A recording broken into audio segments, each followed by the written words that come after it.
না কেন?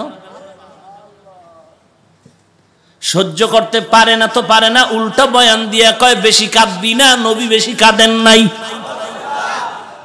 অথচ এমন একজন নবীর নাম বলো, এমন একজন সাহাবার নাম বলো যে জিন্দেগিতে কাঁদেন নাই, বরং আবু বকরের গুনাহ মাফ, আল্লাহ তাআলা 10 জন সাহাবাকে জান্নাতের টিকিট দিলেন।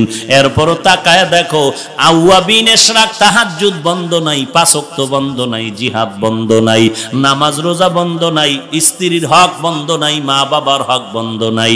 এরপরও তারা সারা রাত কান্না কান্না, কবরে কি উপায় হবে? আপনি আমি এমন একটা আমল কি দেখাইতে পারবো আল্লাহর কাছে যে আল্লাহ একটা আমল আমি তোমার জন্য করেছি, নির্ঘাত আমি বিশ্বাস করি এই আমল আমি জান্নাত পেয়ে যাব, এমন একটা আমল কি আপনার আছে জিন্দেগির? আপনি তো ভাবতেছেন আরে বাপ রে বাপ, আমি 5 ওয়াক্ত নামাজ না পড়লেও জুমা মিস নাই। কি টাটকাবে নামাজি? হ্যাঁ, একজনে 3 জুমা পড়ে, এক জুমায় মসজিদে ঢুকে আর বাকি 2 জুমা পড়ে না। একদিন এক মুসল্লি ধৈরা কয় ব্যাপার কি, তুমি 3 জুমা পরে একবার আইও কেন? এক হুজুরে বলছে লাগাতার 3 জুমা বাদ দিলে বউ তালাক হয়ে যাইব, তালাক ঠেকানোর জন্য মসজিদে হাজির হয়ে যায়। আমি বলি যারা 5 ওয়াক্ত নামাজ পড়ে না, শুধু জুমা পড়ে, তারা ফুল বেনামাজি। নবীজি পড়ছেননি 5 ওয়াক্ত? বছরে কয়বার?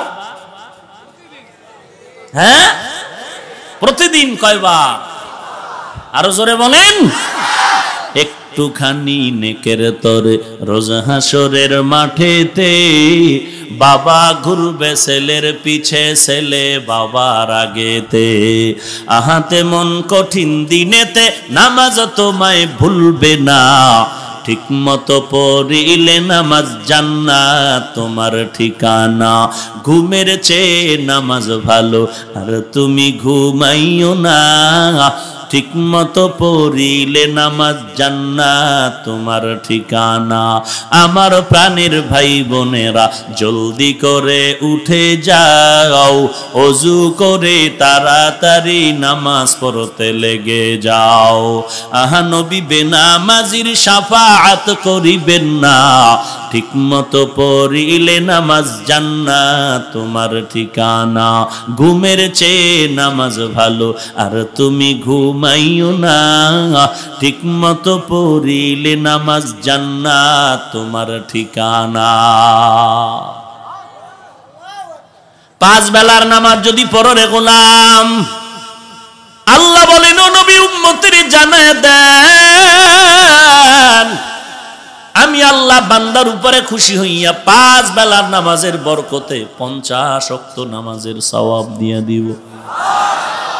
আপনার উম্মতের জানায় দেন, এশার নামাজ যদি কেউ জামাতে পড়ে ঘুমায়, আবার ঘুম থেকে উঠে যদি ফজরের নামাজ আদায় করতে পারে, ঘুমাইয়া যেই সময়টা কাটাইলি ওই সময়টাও নেকের পাল্লায় ওজন দেওয়া হবে।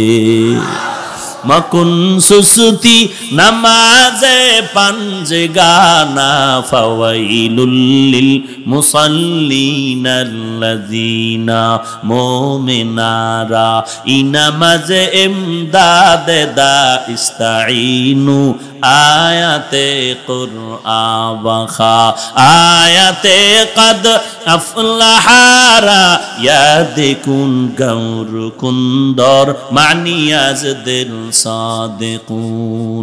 আল্লাহ তাআলার নবীর উপরে কোরআন নাজিল হলো 40 বছরের পরে। দীর্ঘ 40 বছর নবী কি করলেন বলে, বাইতুল্লাহ থেকে একটু দূরে একটা পাহাড় আছে, হেরা পাহাড়, হেরা গুহা, গারে সৌর।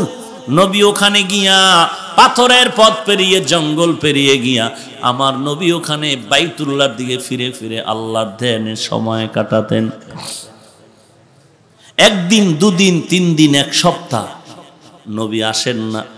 আম্মা জান খাদিজাতুল কুবরা রাদিয়াল্লাহু তাআলা আনহা, নবীর মুহাব্বত, ওই মহিলা মানুষ, রাস্তা নাই, এখন তো রাস্তা এসি লাগানো, হেরা গুহায় উঠার জন্য সিঁড়ি, উপরে দোকান, তখন তখন তো কিছুই নাই। এত কষ্ট করে করে আম্মাজান খাদিজা ওই পাহাড় বেয়ে অনেক উপরে উঠে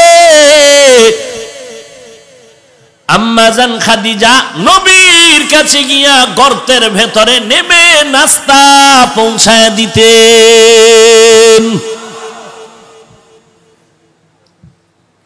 আল্লাহ তাআলা যখন কোরআন অবতীর্ণ করবেন জিবরাইল আলাইহিস সালামকে পাঠালেন। নবী হেরা গুহার মধ্যে ধ্যানে মগ্ন আছেন। জিবরাইল আমিন আসলেন, রাহমাতুল লিল আলামিনকে দাঁড় করালেন। দাঁড় করানোর পর জিবরাইল আমিনের সিনার সাথে রাহমাতুল লিল আলামিনের সিনা মোবারকটা লাগায় দিলেন। সিনা মোবারকটা, এই যে গজবের মোবাইল, এত কচু দিলাম এই সারা বাংলাদেশে আমার মতো এই মোবাইল নিয়ে আর কে বলে? এরপরও লজ্জা শরম না থাকলে আর কি করা? এজন্যই তো নবী বলেন লা ঈমান আল ঈমান